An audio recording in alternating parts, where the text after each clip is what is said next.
It happened so fast that everyone in the terminal froze. One moment, sunlight poured in through the massive glass walls of the international airport, children laughed, luggage wheels spun across the polished floor, and the next, 14 police dogs broke formation and sprinted toward a small figure crouched near the entrance. Their paws thundered like a rolling storm. Passengers gasped. Security officers yelled.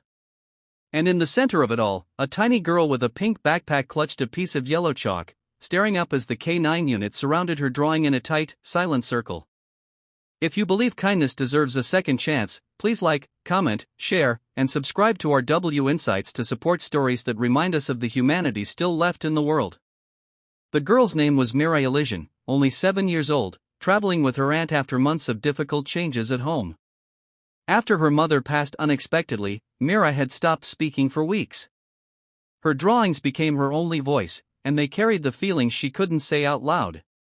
That morning, before their flight, Mira had knelt quietly beside the airport entrance and started drawing on the concrete with a small handful of chalk she kept in her backpack.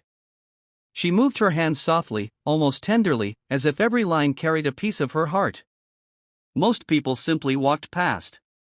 One security officer even smiled, thinking she looked like a little artist painting her own world amid the rush of travelers. But then the dogs reacted. The K9 unit had been passing through after a training demonstration when all 14 highly trained dogs simultaneously halted mid-stride. Their ears shot up. Their noses pointed toward the pavement. And then, as if commanded by some invisible call, they sprinted toward the child and stood guarding her from all sides. Their handlers froze, startled. The dogs had never broken formation like that before. Officer Caden Marsh, the K9 unit leader, was the first to reach the scene. Sweat gathered on his brow as he approached carefully, unsure what the dogs had detected. Behind him, travelers whispered in confusion. Mira didn't move. She just looked up at the giant dogs around her with wide, tear-glassy eyes. Her aunt, Alandra, rushed forward, frantic, convinced something terrible had gone wrong. But when Officer Marsh finally looked down at the concrete, he understood. Drawn in soft strokes of chalk was a picture of a police dog with gentle eyes, lying beside a little girl who hugged its neck. Above it, written in shaky letters, were the words, "Thank you, Bristle. I miss you." Bristle had been a veteran K9 named for his bristly fur, and he had served the city for nearly 10 years. But only weeks earlier, after a heroic search and rescue mission, Bristle had passed away. The entire K9 unit mourned him deeply. But what stunned them more was this: the chalk drawing wasn't just a random tribute. The dog in the picture looked exactly like Bristle, the shape of the ears, the unique patch of lighter fur on the chest, even the special collar tag only his team knew about. Officer Marsh knelt beside the drawing, overcome by something he rarely allowed himself to feel while on duty. He gently asked Mira who Bristle was to her, but the girl didn't speak. Instead, she reached into her tiny backpack and pulled out an old, faded photo. It showed her mother months earlier, smiling warmly as she held Mira close, standing beside Bristle during a community safety day. Mira had adored the dog from the moment she met him. Her mother had promised they would come back someday and see Bristle again. But her mother wasn't here anymore. And neither was Bristle. It was then that the officers realized why the dogs had surrounded the drawing. They weren't attacking. They weren't even alerting to danger.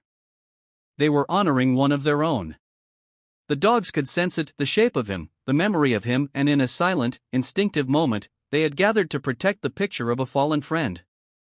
The airport seemed to hold its breath as passengers watched the unspoken connection between a grieving child and 14 service dogs. Officer Marsh swallowed hard, trying to steady his voice. He gently explained to Mira that Bristle was no longer alive. But Mira already knew. She traced the chalk drawing with her finger, her small shoulders trembling. Alandra whispered softly that Mira had stopped expressing her feelings after her mother died. Today was the first time she had drawn anything other than dark scribbles. Bristle, it seemed, had been a memory of comfort, a promise of safety she desperately needed. Something shifted inside the officers then. Officer Marsh asked if Mira would like to meet one of the dogs up close. Slowly, almost painfully slowly, Mira nodded. One of the youngest dogs, a gentle golden-furred K9 named Rover, stepped forward at his handler's signal. He lowered his head until he was eye level with the little girl.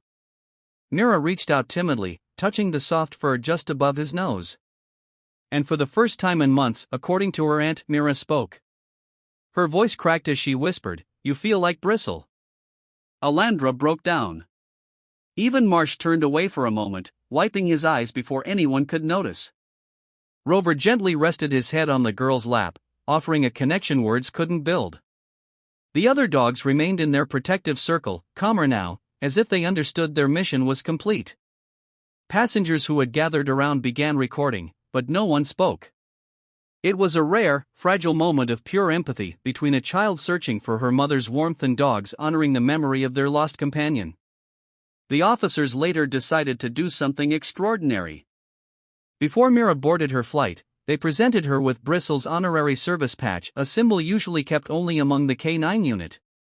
Officer Marsh told her that Bristle had loved people with gentle hearts, and that she was officially part of their K-9 family now. As they escorted her to her boarding gate, Rover walked beside her, nudging her hand occasionally as if reassuring her that she wasn't alone. And when she turned back to wave goodbye, the entire unit saluted her, not out of protocol, but out of respect. If this story touched your heart, please like, comment, share, and subscribe to our W Insights to help us keep sharing real, emotional stories that remind the world of compassion. Special request: comment "Honor Lives On" if you believe love and loyalty never truly fade.